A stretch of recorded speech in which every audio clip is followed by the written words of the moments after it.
Hello, my name is Lauren Marie Koma, and this is my speech, Why We Shouldn't Tip. In America, it is standard to tip after a meal at a restaurant. Many argue what percentage to tip, whether it's before or after taxes, and battling the morals of whether one should tip or not. For most, tipping is a drag at the end of a good meal that the majority can say that they do not enjoy. In reality, tipping causes restaurants to shortchange their servers, inconveniences customers, and ruins the dining experience. In most countries, tipping isn't expected or required, nor as harsh as America sees that culture. In Japan, actually, it's considered rude to tip a server. They see it as calling the server poor, and it's like an insult. Many other Asian countries find tipping as an insult. In these countries, the wait staff are paid a standard wage, and they do not rely on tips as a significant portion of their earnings. And in Europe, they do have a tipping culture, but it is normal to tip 10% or any amount the customer thinks is fair. For most American history, tipping for better service was considered an undemocratic form of bribery.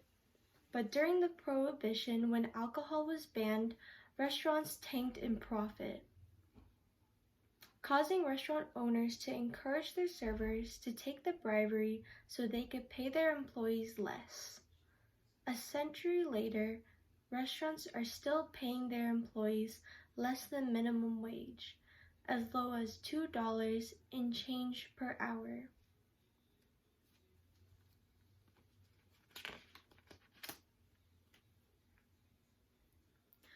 Many see tipping as encouragement for waiters to give better service.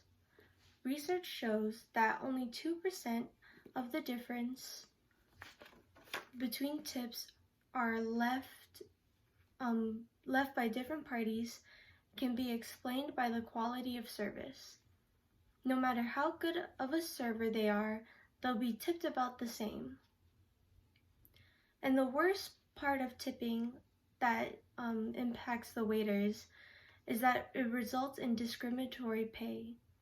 Research shows that white servers are consistently tipped more than black servers across the board.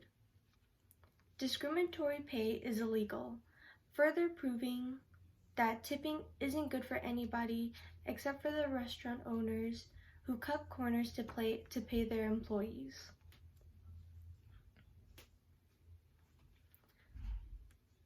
Some restaurants in America are already abolishing tipping. They have signs showing their customers that they cannot tip, relieving them of that burden. Instead, those restaurants pay their employees a stable income. One restaurant that has already implemented this strategy is called Brand 158, located in California. The CEO of this company has stated that they use this strategy because by paying their employees a fair amount, they are able to take more care of the customers, thus making more profit.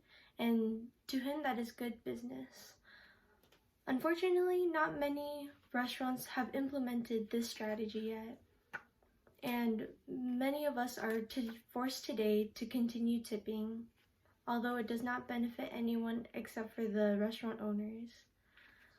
And by abolishing tipping, it allows waiters to be paid a fair wage and gets rid of discriminatory pay.